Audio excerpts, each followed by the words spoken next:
This guy has a bad habit of breaking out of prisons. That's why he's currently in prison with this woman visiting him. But before that, a doctor, almost as brilliant as Einstein, developed a miracle painkiller that freed its takers from all suffering. Since it was cheap and had no side effects, the human race fucking loved it. But it would turn out that it would also be the extinction of mankind.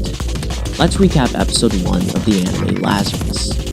Parked outside the prison our main character is held in, a man drops off this woman named Hirsch, who is here to ask a favor. Sitting in the cafeteria of the prison, Hirsch waits as a prison guard brings Axel. Her favor is in regards to the painkiller Hapna, which even in prison is very well known. Hirsch tells that in exchange for him doing her this favor, she'll free Axel of his current sentence, even though he's serving 888. Bro, what you do, bro?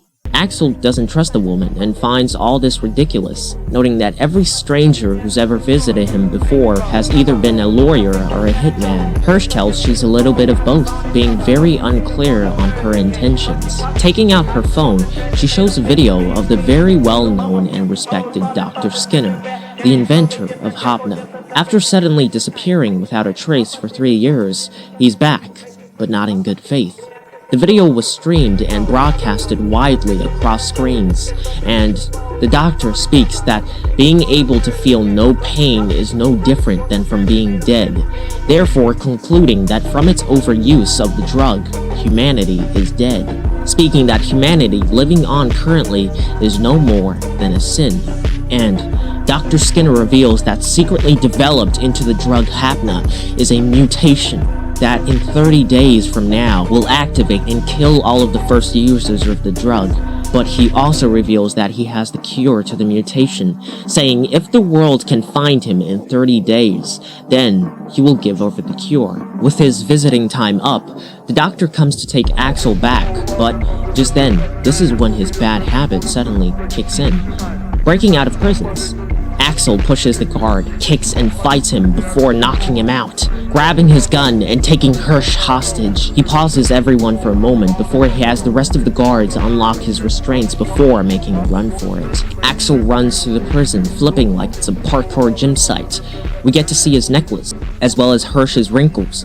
Running away, avoiding, and dropping off the guards, Axel makes his daring escape through the facility, moving past guards, prisoners, and shooting through the vents to be able to break out. The man in the car watches on before driving on after him. Elsewhere, Leland and Kristen meet up and walk the streets. Chris asks how Leland feels about the end of the world, and like a true teenager, he tells he's just happy he doesn't have to go to school anymore.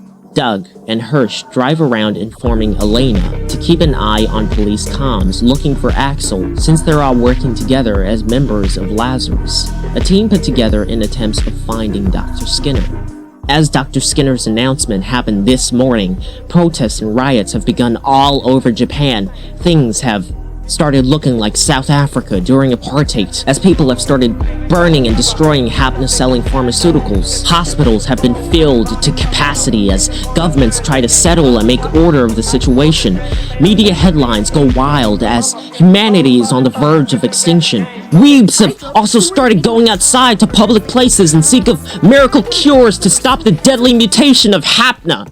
Axel, Roberto, cheerfully walks the streets after having escaped before a police officer stops him for wearing a prisoner's uniform. Axel plays it off as it just being a new fashion trend, and both him and the officer laugh at how ridiculous it would be if he actually were a prison escapee before wishing each other a farewell. Just then, as Axel walks away, the officer's radio goes off.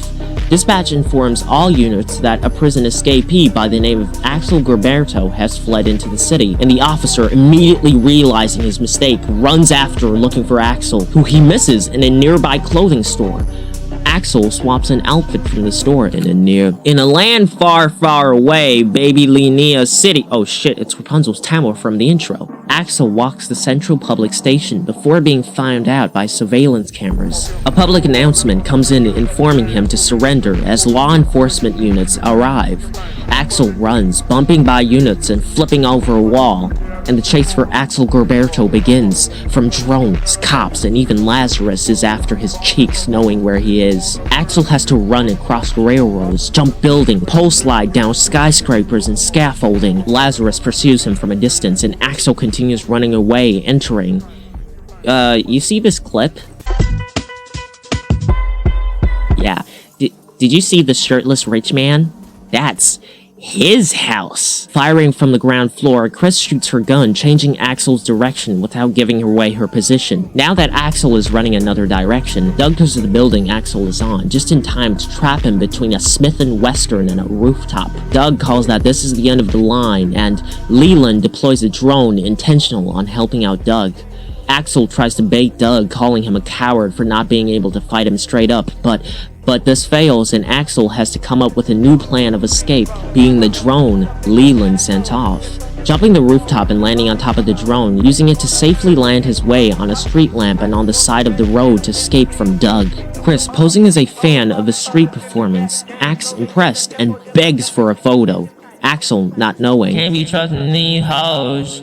Yeah. twirls his hair and trusts the pretty girl enough for her to get a selfie, which turns into her counting down to electrifying him unconscious with her watch. Hi, my name's The Next Recap. This was episode 1 of Lazarus, and I'll see you in the next one. Peace out.